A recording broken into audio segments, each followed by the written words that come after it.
Happy Monday.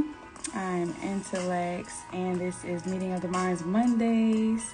Our topic today is belief system, how's your spiritual foundation, part 2. Now, it's been a little minute. I miss y'all. I'm so glad to be back. So we are actually just going to pick up where we left off. I may go back a little bit just to kind of recap where we left off a couple months ago. It's been a little minute, but again, after we finish everything, we are going to put the links into the comment section once the live is posted. Okay, so just a couple of announcements before we jump in. Showcase Your Talent show is this Wednesday. Okay, from 8 to 10 p.m. Eastern Standard Time on Zoom. There are still some spots available, and we are still doing our double prize of $200. So if you are interested in being a contestant, if you want to just show your art for nothing at all, you can feature.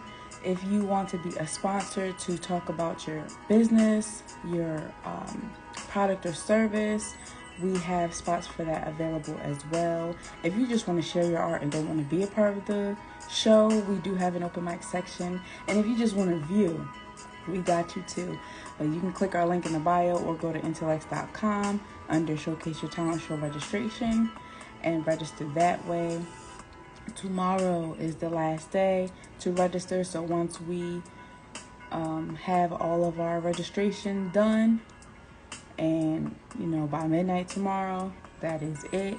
If you register after that, you will be in the running for the following month. Okay, we have, of course, Meeting of the Minds Mondays once a month, where we talk about anything from art to business itself and everywhere in between.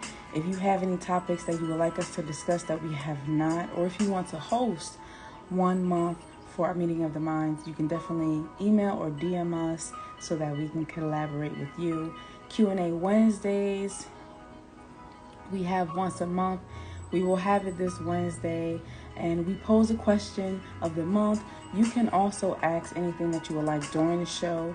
If you want to host Q&A Wednesdays, you also have the opportunity to do that. You can email or DM us so that we can add it in the queue. All right, we also have Freestyle Fridays. Second Fridays are battle art, where you go for a specific topic, a specific theme that the winner of the previous month picks, and the viewers decide who the winner is. You go up against a bunch of different artists, okay, and then if it's a tie, then you all split the money, or you can put it towards the following month, and then it adds up however you want to do it. Right, but that's on second Fridays. Open mic is pretty much every time. We have an event on Friday. Third Fridays are our Art of War Art Awareness fundraiser, where we raise awareness for the beauty, necessity, and uniqueness of art, as well as raise funds so that we can come to a place near you. We are doing virtual mini concerts, but we want to come in person.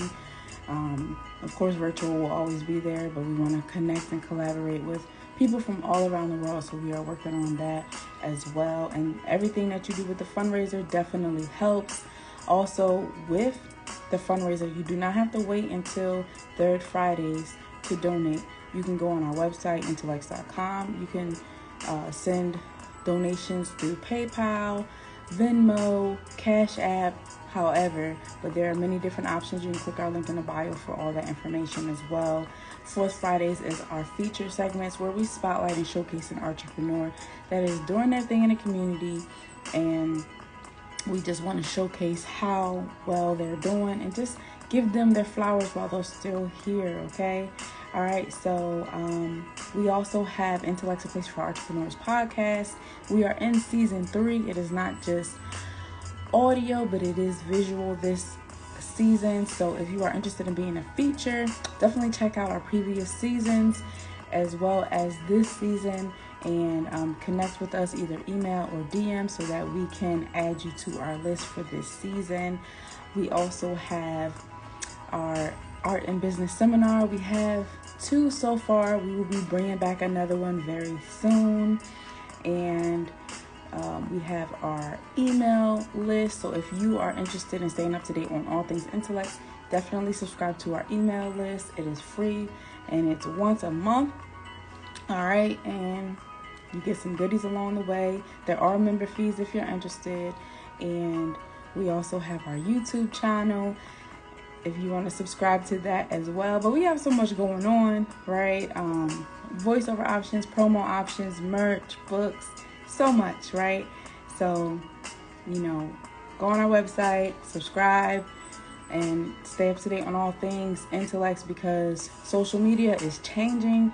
The features on social media is not the same as before. So, a lot of things that we're not able to do on here, we will be doing on YouTube and on our email list, so that you can stay up to date on everything, even if certain things don't happen on here, right?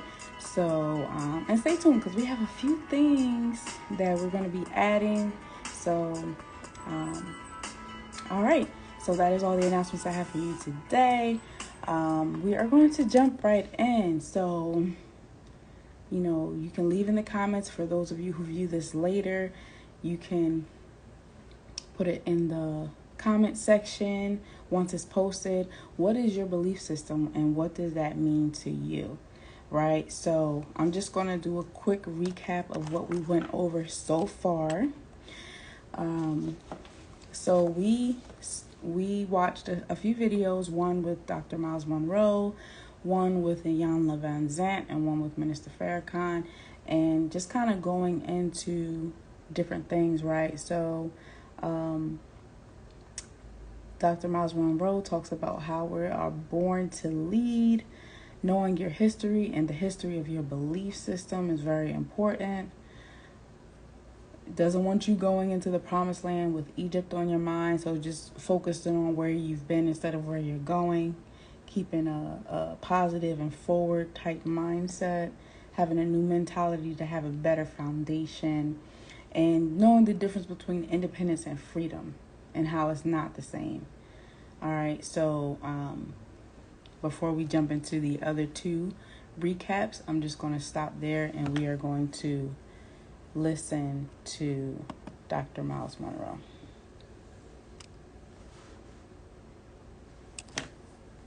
So he led them the long way around to get Egypt out of their minds. Now here's my mystery. This is Egypt. This is the promised land. And it's only 40 days walk. Why would it take 40 years? And I was confused. That means he kept them going around in circles for 40 years. Do you know why? Because they kept telling Moses, we want to go back. At least we knew where onions came from. We knew where garlic. There were pots of food in Egypt. Let's go back to the British way. It's too hard to run your own country. It's too difficult to take responsibility for your own future. Take us back to a place where other people ran our lives. We didn't have to think. Take us back where they provided peanut butter and cheese.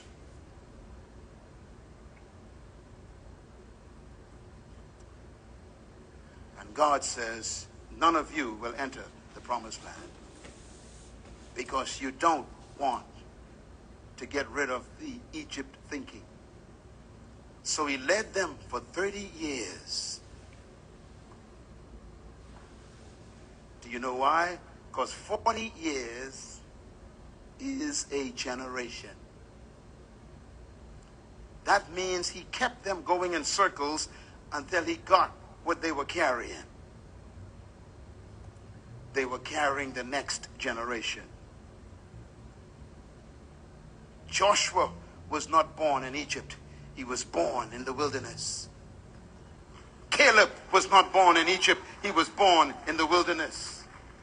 There are some people in this room who cannot make it to the promised land of the new Papua New Guinea. Why? They still want to go back. I'm not talking to you. I'm talking to the one right behind you.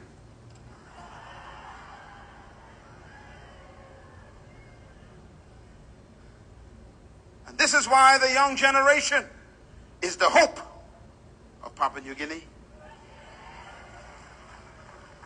And I say to the older members of this great country, ask God to change your mind. Ask him to deliver you from the scent of oppression. Ask him to give you a miracle, not in your body, but in your mind. Because their mind kept them out of the promised land. It's amazing. God healed their body, but never took them to the promised land. He fed them food, but never took them to the promised land. He kept their clothes for 40 years, but never took them to the promised land. In other words, God will preserve you until he gets what you want from you, and then he'll kill you. If you don't want to change your mentality, he'll bury you in the desert.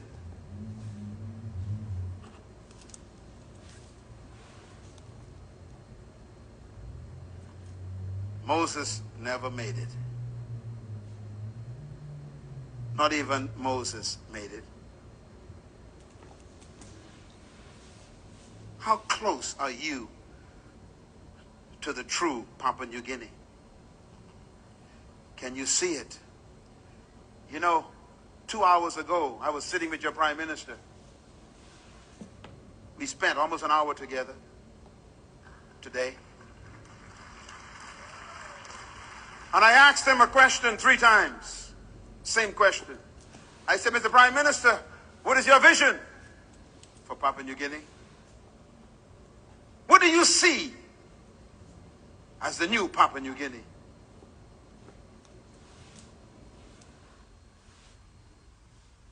And he talked about what he saw. He saw a country where everybody was educated, free education. He saw a country where people had good health and welfare. They were taken care of.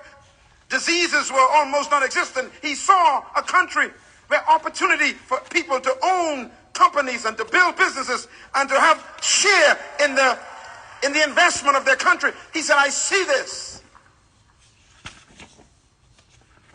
And I told him, then you need to educate.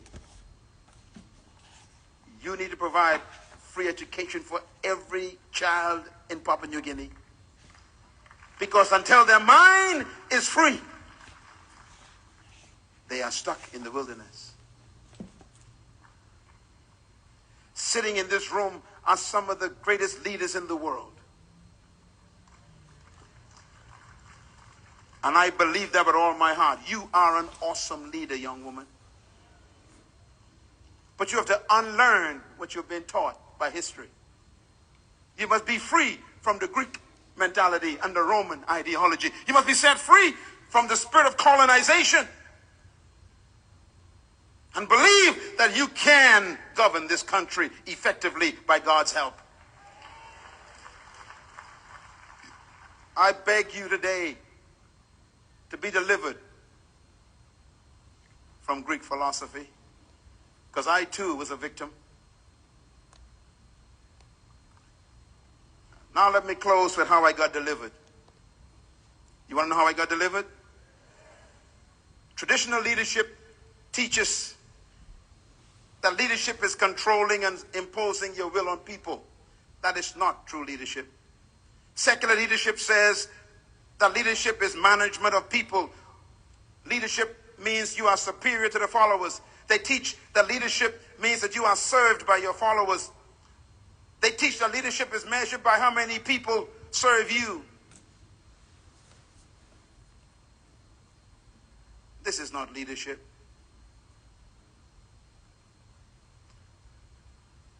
Please go back and invest in those books, because until you get mentally free, you'll never make it to the new Papua New Guinea. The promised land is a beautiful one. I'm afraid for this country. This country has so much wealth in it now that we need true leaders to govern it.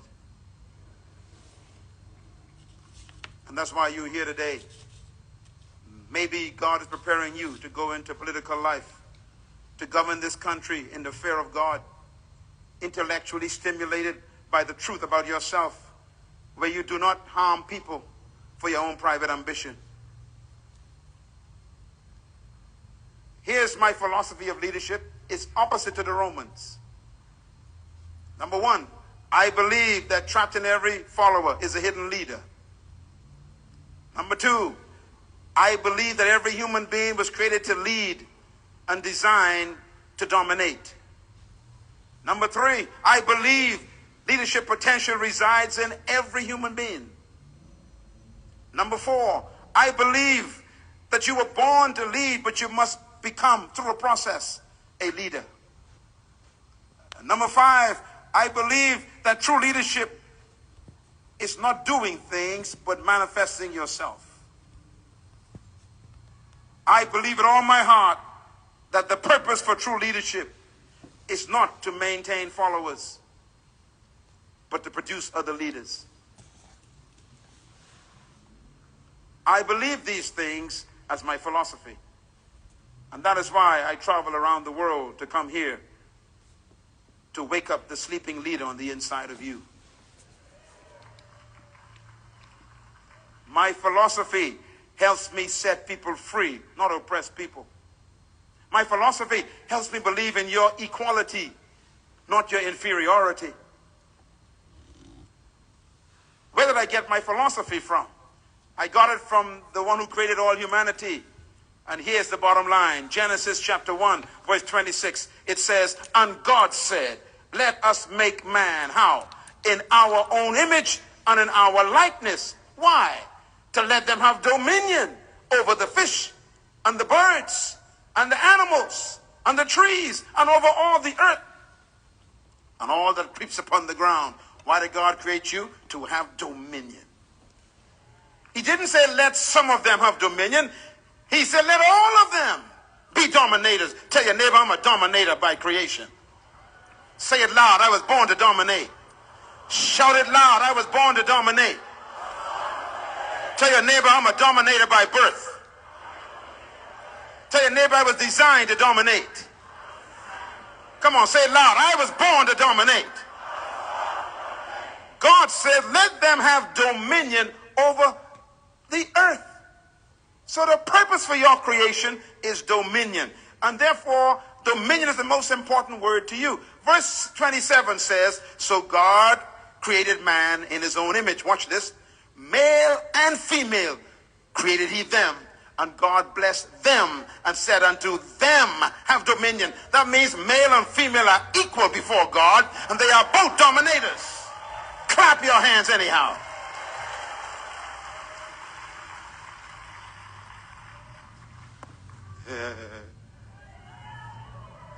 My wife and I are equal, but different.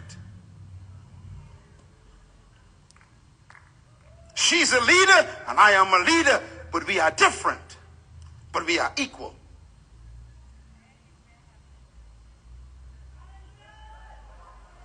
Male and female created he them.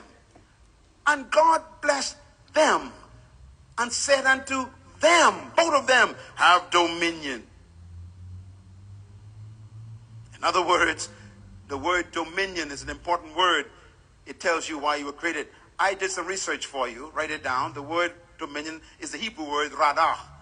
R-A-D-A-H. And here's what it means. It means to govern, to rule, to control, to master, to manage, and to lead. In other words, God gave you birth to have dominion over the earth, to lead. And here's the bottom line. If God created you to have dominion, which means to govern, to rule, to control, to lead, to master, then that means he built into you the ability to do it. God built into the seed the ability to become a tree. But the seed could die as a seed.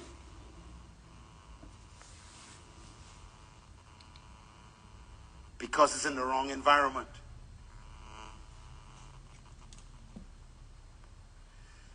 For 180 years, some of our countries have been in the wrong environment. We've been fed Greek ideas. And so we can't come forth. And that's why this leadership conference is here. Not to make you superior to anyone, to simply make you yourself. You are a leader, a dominator, a ruler, a governor, a master, a controller. Ladies and gentlemen, let me put it this way. He said, let them, which means male and female, every human being is a leader trapped on the inside. And here is the mystery of how it works. When I first met this beautiful lady, when I first saw her rather, Mother Teresa, before she died, what a woman. She was 4 feet 5 inches high. Little lady. She weighed 102 pounds. And she spoke to the United Nations. She was a nun. What made her so powerful? She discovered her gift. She discovered her purpose, her passion. Listen, please. Whatever you were born to be is trapped inside of you.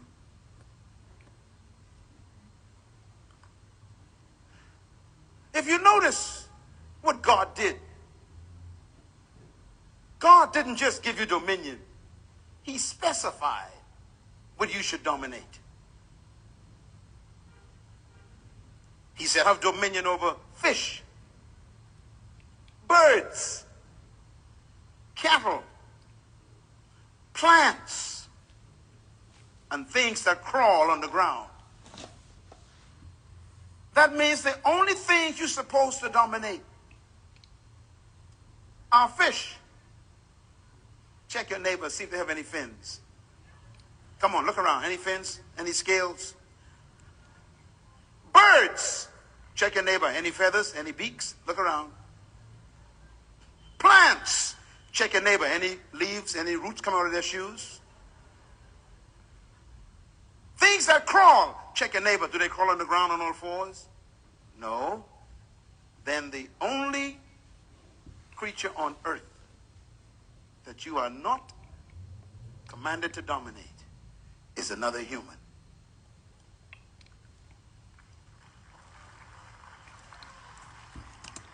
I'm actually going to rewind a little bit and play part of the beginning.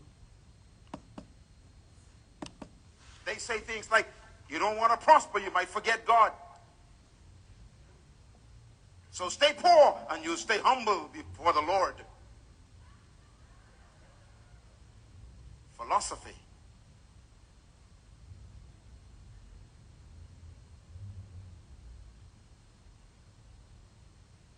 As a man thinks, so he leads. So the pastor who comes out of that philosophy preaches to his people. Stay away from politics. Stay away from money. Stay away from power. Stay away from influence. Just hang on until Jesus comes.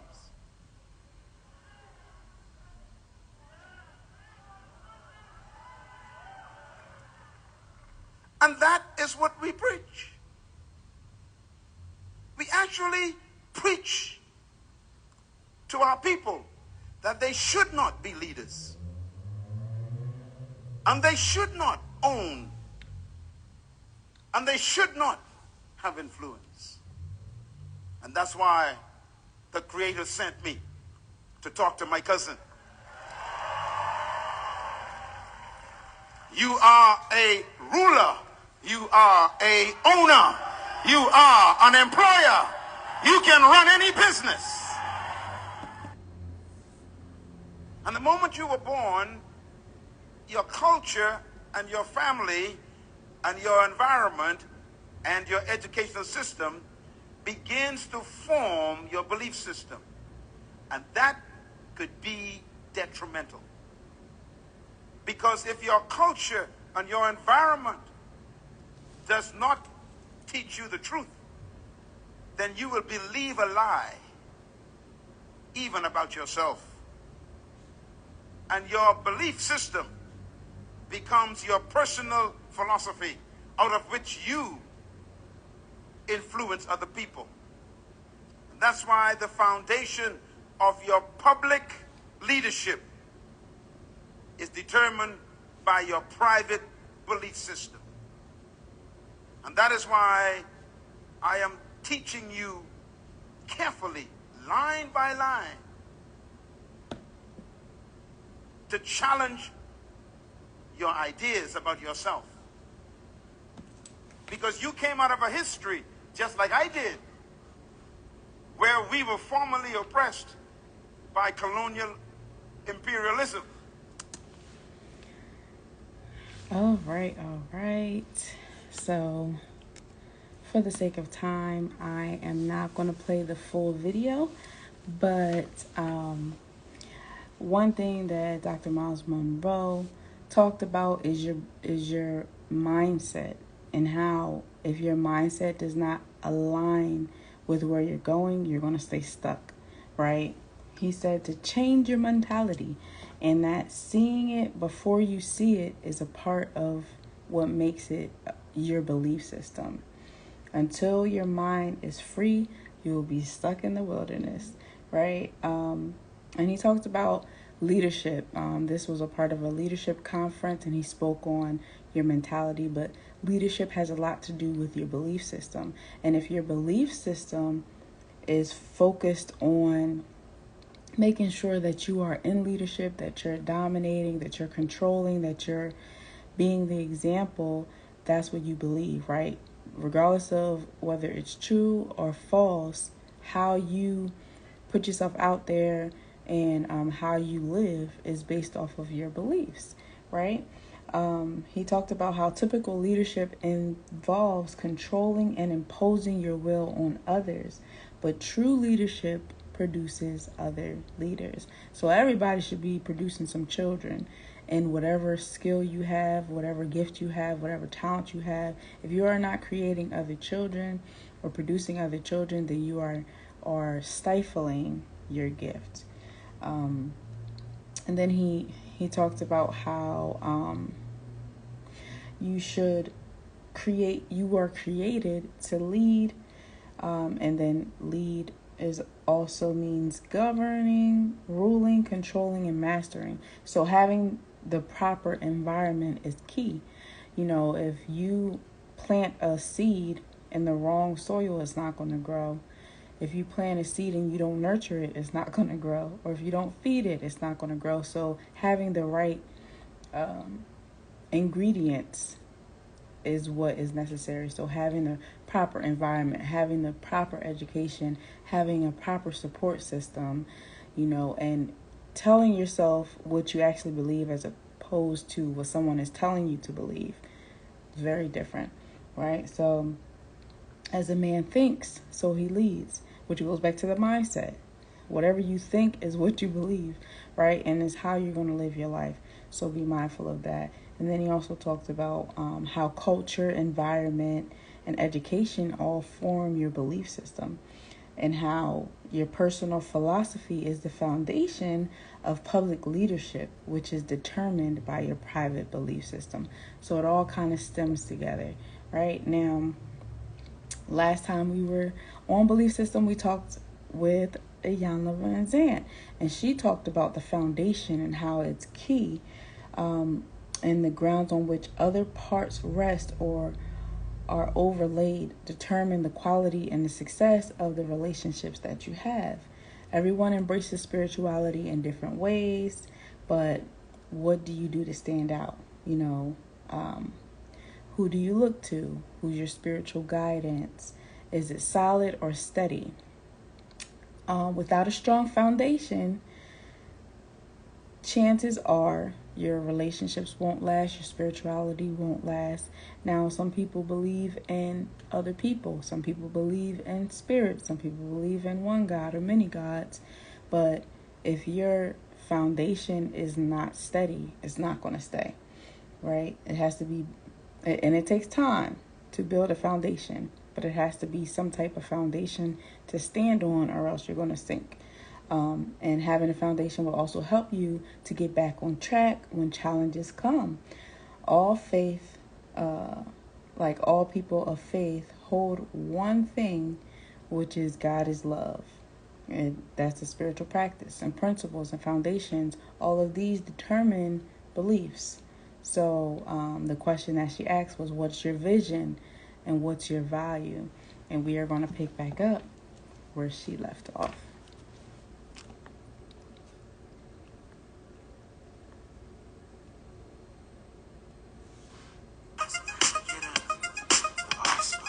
What about life after death? Do you want to be buried? Do you want to be cremated? Do you believe in the death penalty? All of these are questions that couples would consider and answer to build a spiritual foundation. Because without that conversation, the relationship is built on feelings and shared interests, and that's not going to last long. You've got to have a relationship that's built on more than feelings and sex, okay? So how do you do that? How do you build a spiritual foundation? Well, you do it by praying together. You do it by studying sacred texts. You do it in fellowship and worshiping together. You do it by finding ways to serve life and God and other people together.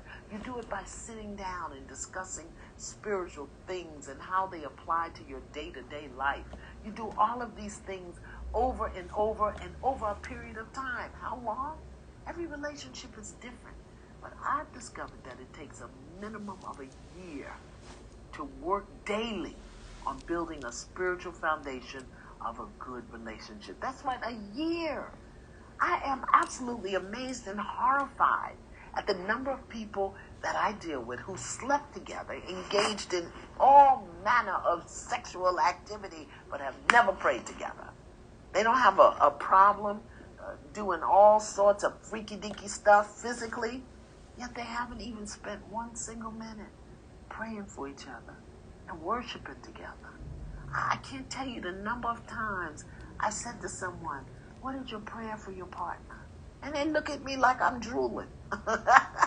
They can tell me every minute of every detail of what that person did wrong, what they said that hurt them, what they need to do or stop doing, and yet they've never read a sacred text together. They've never discussed God together. And the reality that I have found is that this also includes many married people. Now, listen, when I say sacred text, I'm not just referring to the Bible. I happen to love the Bible. I study it all the time. And I also study other sacred texts like the Quran and the Bhagavad Gita and the Torah and A Course in Miracles and Science of the Mind. When I say sacred text, I mean any inspired work that provides insight and guidance as to how to conduct yourself in life, how to understand life, how to align with the source of your life, and more importantly, how to love. What is the sacred text that you and your partner can look to for guidance and direction? Because without it, how do you correct yourself when you go off? Another important element of a spiritual foundation in relationships is to talk about and work out all of the real life day-to-day issues you'll be facing, and ground your approach in spiritual principles. I mean, how will your finances be handled? And what are your goals and desires for work in your career? And who will take the lead in the career? If you got to go back to school, who's going first? And what about children? Will you have them? How many? And will they be baptized? Will they be christened? Will they have a naming ceremony? Who gets to choose? You need to talk about these things when you're building your spiritual foundation. And you also need to talk through and come to some agreement on the day-to-day issues in your life together, using your sacred text for guidance or spiritual principles. You can also have a spiritual mentor, but you have to communicate. A huge problem in so many relationships is when two people commit their lives to each other and they've never had a real conversation about God's spirit or life. That is not going to turn out well for you people, not at all. You see, over your lifetime, you choose to have intimate relationships only with a handful of people. I mean, out of the billions of people on the planet, you only get to have intimate, loving, sexual relationships with maybe just a handful of people. So those relationships determine a major course in your life. So don't you want to have some divine guidance? You'd be a fool if you didn't take your time and ask your Creator for guidance and direction and follow that. Now, you know, some people are wounded beyond their capacity to heal because they follow their human instincts into a relationship with no spiritual foundation. And then when it fell apart, they had nothing to rely on but their bloated human nothingness. I'm also amazed how many people make a lifetime commitment to someone they really don't even know. And then they're shocked when they come to find out this is not the same person they had 14 dates with, you know, over the course of 8 months. So for those of you who are married, it's never too late to go back and rebuild the spiritual foundation of your relationship. It requires that you pray together and for each other. It means reading word, the sacred text together. Find the sacred text that you both feel good about and study it. It also means finding ways to serve God, Christ, the Creator, together and make the faith that you share the center of your lives. It also means, first and foremost, that you've got to be willing to do the work. If you're not married, you can still do your work now to build the spiritual foundation by sharing spiritual values and spiritual beliefs.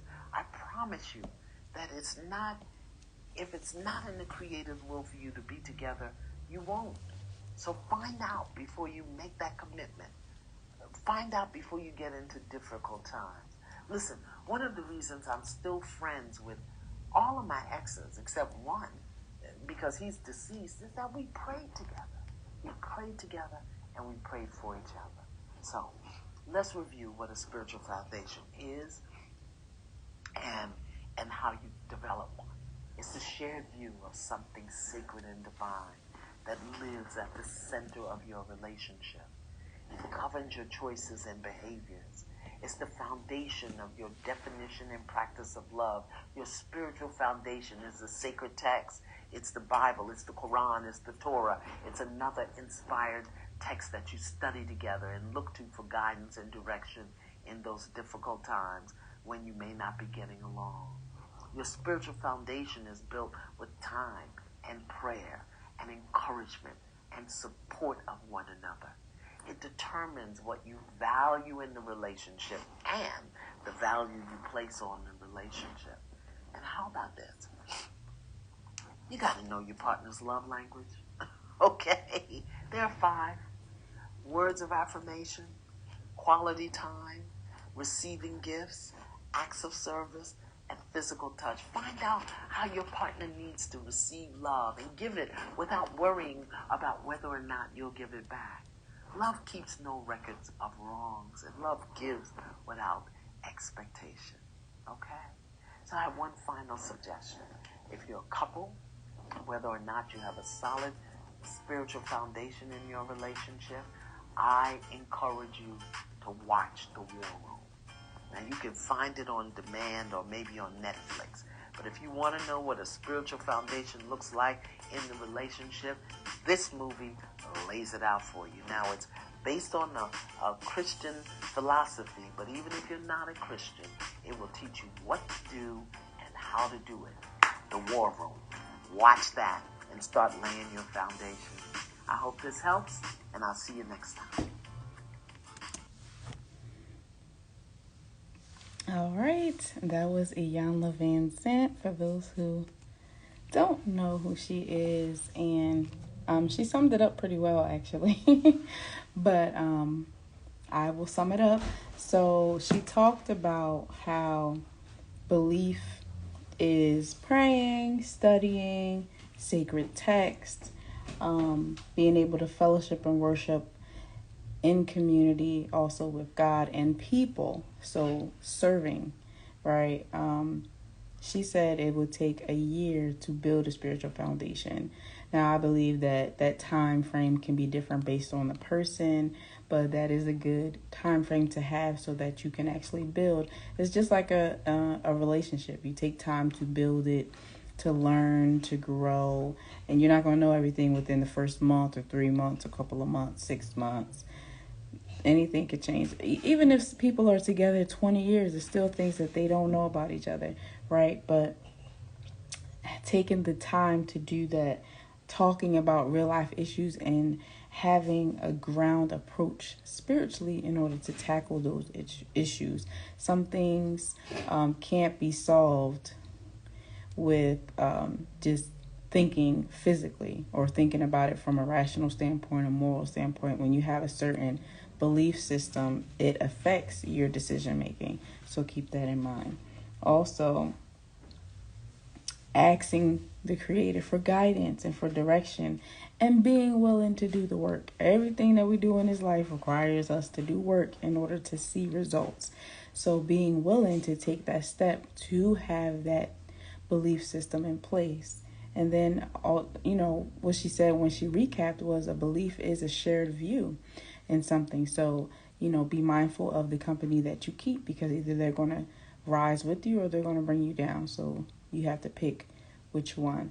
All right. Now, when we watched the video with Mr. Farrakhan, he talked about how sometimes we don't know why things happen, and you can come up with struggle and overcome it and reach beyond the pain to affect the world, and how we learn how to contact our Father, how Jesus was hated without a cause and persecuted, and only He who created us can make us into what He wants us to be, and that we have to understand that first. So, knowing who we are and what our purpose is, that forms our belief system, right? Our genetic makeup is the coding of what it can be, so without heaven doing its job, the earth wouldn't be able to function. So we're going to jump back into that. Now, for the sake of time, we're only going to watch a portion of that. But again, the clips for all of these videos will be posted once this live gets posted on our page. All right, so we are going to get right into that.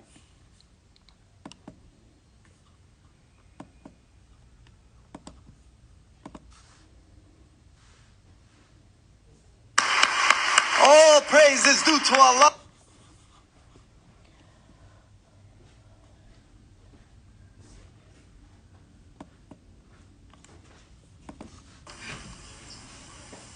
That mist forms what is called clouds.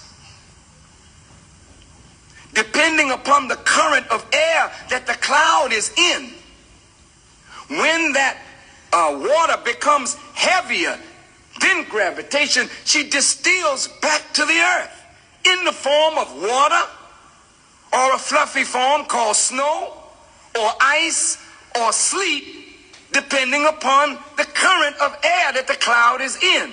Is that right? Right. So now there's a relationship then between heaven and earth. Without the heaven doing their job, the earth can't function. The earth would surely be without form and void if the heavens didn't relate to the earth. Are you listening? Go ahead. You would be dead if the heavens didn't relate to the earth, because it is the sun that gives light, life, and energy to our planet. It warms the planet, doesn't it? It causes the planet to spin, giving the planet its seasons, doesn't it? Yes, sir. The sun draws the water up and makes a cloud. The winds blow the cloud over earth. Then when she distills back to the earth, the seeds are in the earth. Then the water hits the seed, and the sunlight puts its energizing rays into the earth, causing the seed to swell and burst, sending a root down and a shoot up.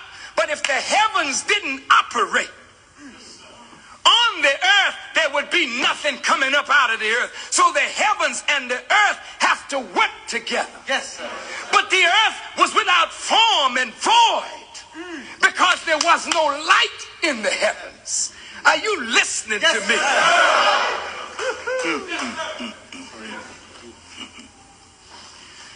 Moses is saying to his people, are you all right? Yes, sir.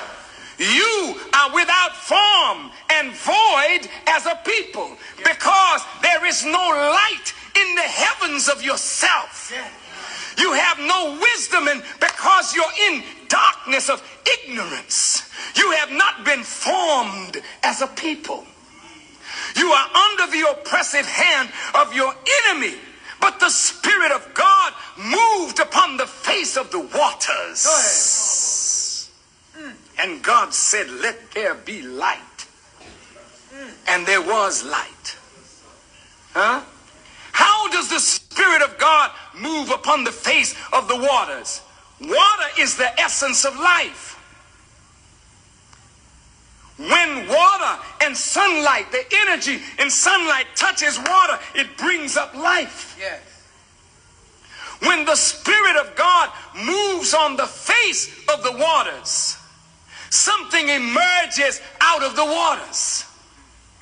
Waters here in symbolic, poetic language represent the multitude of people. When the Spirit of God moves on the face of the multitude of the people, out of the people comes a man born to be a light and a guide to the people that walk in darkness. Are you listening? So Moses is saying to Israel, the Spirit of God moved among the children of Israel. And as a result of that, God said, let there be light. And there was light. Knowledge in a man and knowledge in the head of a man made a difference. The children of Israel were not formed. They were void as a nation, void as a people. But when God raised Moses and put knowledge in Moses and showed Moses how to go to Pharaoh to free his people, then Israel began to form as a nation. The heavens and the earth have to work together. Moses was delivering that message to a slave people, and he likened their condition to the condition of the universe before there was light in the universe. Isn't that marvelous? And God said, let us make a man. What kind of man you gonna make, God? I'm gonna make him after my likeness and in my image. What does that mean? Man, that's too sweet.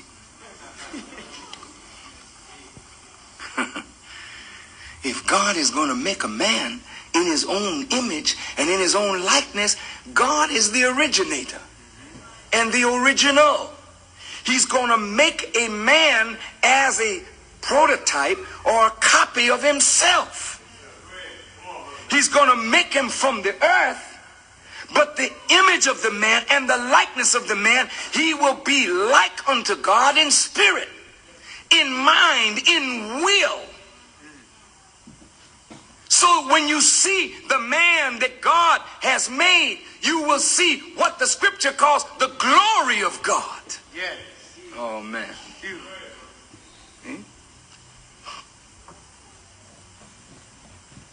God made man in his image and after his likeness. The Quran says it a little different. The Quran says of God, there is none like him. Nothing should be compared to him. He's incomparable. He's unique. He's matchless. He's one. He's original. However, the Quran says that he gave man the authority to be his vicegerent. his Khalifa, one who stands in God's place by God's permission. Man, it's too sweet. The Quran says he created the man from dust or from black mud fashioned into shape. Then he breathed into the man that he made. But the Quran says, not like the Bible says he breathed into the nostrils of the man and the man became a living soul. That's beautiful scripture. Yes. So we think about it like this. Well, breath came in and the man became a living soul. Hey, that's the way the animals are. Without breath, the animal don't function. You want to see a living soul in the lion? He's breathing. The dog, your pet, your cat, your bird is breathing, isn't it? So the breath of life is in it, isn't it? God ain't talking about that breath. You breathing the same air that the lion is breathing, that the tiger's breathing, that the panther breathing, that the rat is breathing, that the cockroach is breathing. They're all breathing. Go ahead. Well, we're not talking that. But what the lion, the tiger, the bear, the panther, the snake can't breathe is the inspiration and wisdom of God. And it is that you inhale, not into the nostrils, but into the ears. Yeah.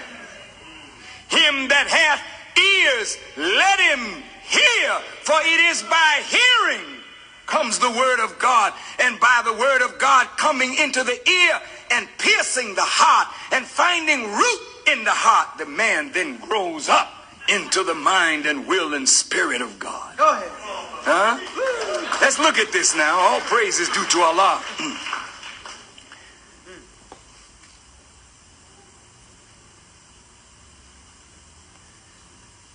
So the breathing here that the Bible and Quran is speaking of is not the physical breath.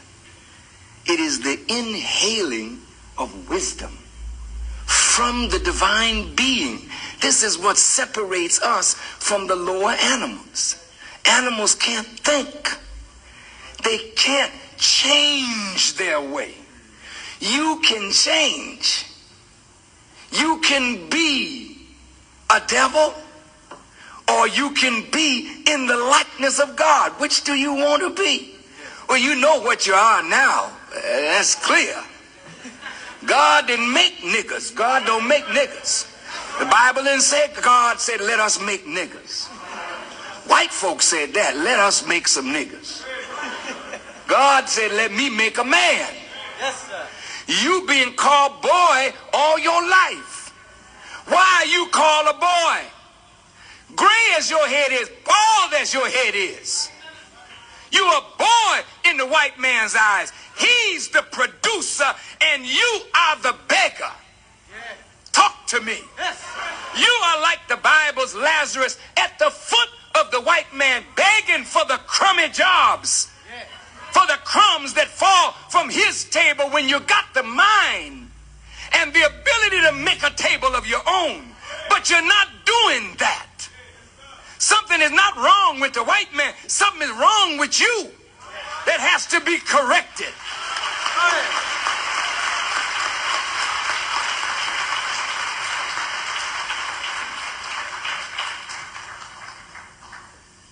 We are like earth without form. You know, when a check has been voided, some of us have never had the privilege of voiding a check. You know, you make a mistake, you know, and you write across it void. I mean, nobody can use that to get nothing from it. When a people are void, they're like useless. And the condition that we are in right now as a people, we're useless to ourselves and we're useless to white people. When you're voided like that, people tend to want to get rid of you by any means necessary. And right now, brothers and sisters, we are a people that are a void.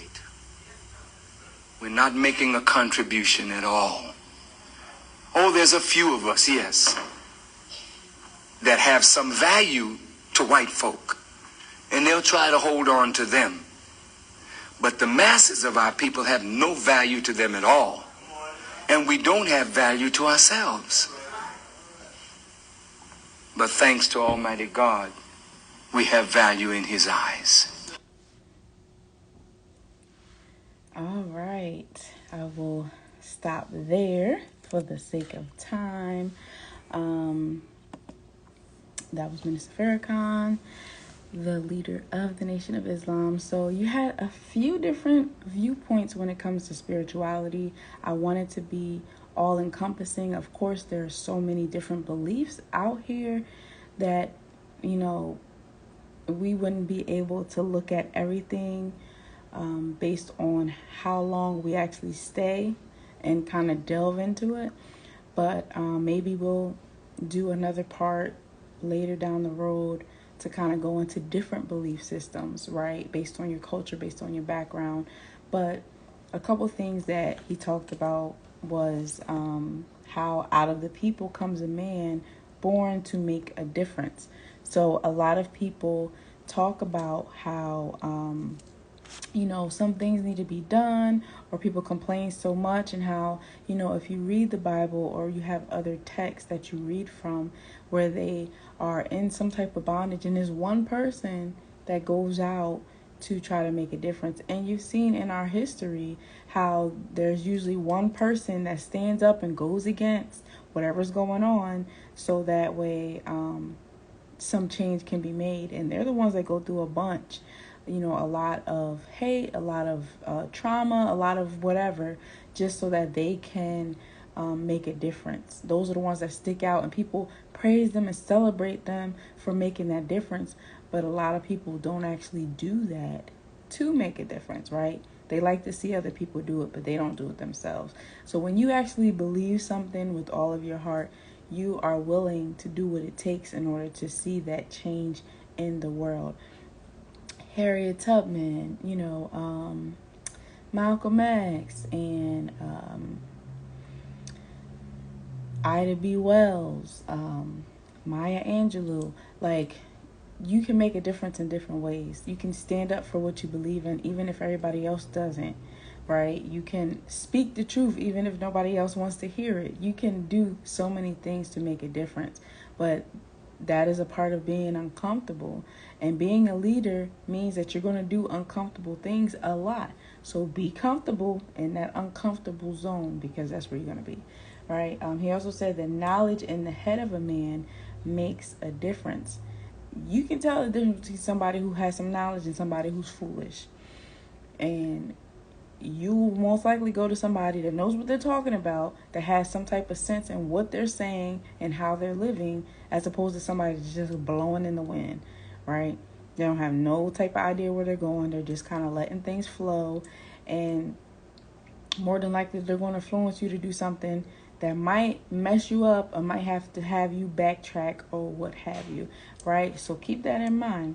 Also, he talked about how you should have inspiration, which is the wisdom of God, in you as you inhale it through your ears, through what you hear, right? Your belief system comes based off of what you see, based off of what you hear, based off of what you say, right?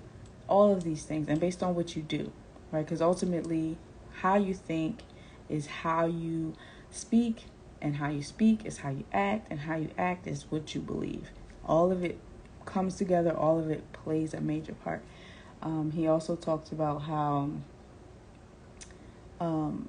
it pierces the heart to become the mind, will, and spirit of God, and how you can change your way, but it's all based upon what you want to do. So Dr. Miles Monroe and Iyanla Vanzant and Minister Farrakhan all talked about mindset, all talked about having that foundation. They all talked about, you know, taking the time to kind of cultivate it, to really take time to study what it is that you believe, right? Everybody's belief is different. Everything takes time.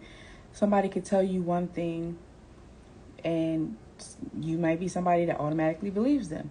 Some people need proof, they need evidence, they need the tickets, they need the receipts, whatever, right? Some people dig deeper. Some people are okay being surface. Some people are not. Which one are you, right? So that is all that I have for you for this month's Meeting of the Mind, and I thank you so much for taking the time out to watch. For those who will watch this later, we appreciate you all. We would not be where we are without you and your support. So just a recap of our announcements. Showcase Your Talent Show is 2 days away, and our double prize is still going on of $200. So if you are interested in participating for this month's show, tomorrow is our deadline. The show is from 8 to 10 p.m. Eastern Standard Time on Zoom. If you are interested, you can register via our link in the bio, or you can go to intelex.com. That's INTELEXX.com, so that you can secure your spot for this month. If you register past the deadline, you will be signing up for next month, okay? All right. We have, of course, Meeting of the Minds Mondays, one Monday a month, where we talk about anything from business to self to art and everywhere in between. If you have any topics that you would like us to discuss that we have not, first go on our page, go on YouTube, check out our series to see what we've discussed so far. And if it's not on the list, you can email or DM us your ideas. And if you also want to host a Meeting of the Minds one of these months coming up, you can also reach out to us, because we are here to serve you.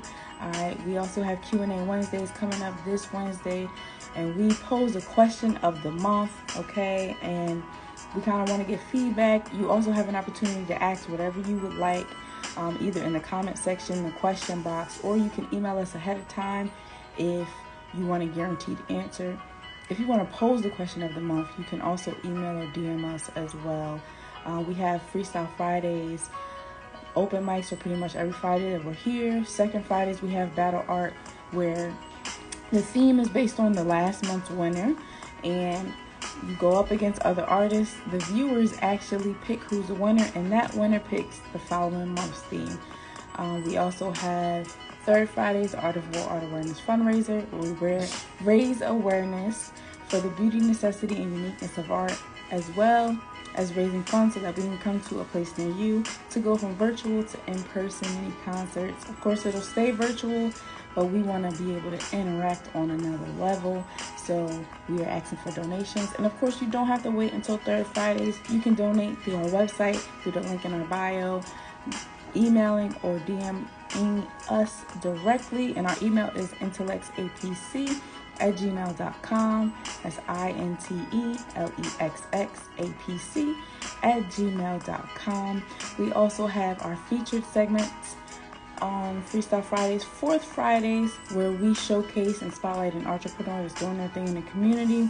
We want to give you your flowers while you are still here, and we want to spotlight and show you that, you know, what you are doing is making a difference. Even if nobody tells you, we're going to tell you. All right. We also have Intellectual Pace for Entrepreneurs podcast. In season 3, we are not just audio, we are visual as well. If you are interested in being a feature, definitely connect with us so that we can add you onto the list. We also have promo options, merch, books. We have voiceover options. We also have our art and business seminar. We've already had 2. We will have our 3rd one very soon, so stay tuned for that. We do have member fees, as well as our email list. If you are interested, that is free to stay up to date on all things Intellects before everyone else. Definitely connect with us and check us out. We do have goodies as well. And subscribe to our YouTube channel so that you can stay up to date as well, because a lot of things, because social media is changing, will not be on here. But if you are on our email list and if you are on our YouTube subscribe list, then we will be good to go. You won't miss anything, especially with our emails. And stay tuned, because we will be having our text list coming out very soon, and we have so much more in the works, and I don't want to give it out, but the ones who are on our email subscription, will definitely know firsthand. So definitely don't want to miss it. I'm your host again, Intellect's founder and CEO of Intellect's Artrepreneur Agency, D&D for Artists. We connect entrepreneurs, artists, businesses, and creators with experts, networks, and platforms to promote your unique artistry. We are here for you. We're here to serve you, and we do the best that we can to make sure that happens by giving you resources, by connecting you with people, and just helping you to be the better you, right? To not just promote you, but to help you become the best that you can be, all right? And we try to do that to the best of our ability. So thank you so much again for tuning in. Thank you for hopping on. Thank you for participating and for just sharing your love. You know, we would not be where we are without you all. So we love you. We appreciate you. And we hope you got something from this. If you did, you can share this out. Continue to stay tuned for what we have in store for you. And we will be back next month. Until next time, have a great Monday and an awesome rest of your week.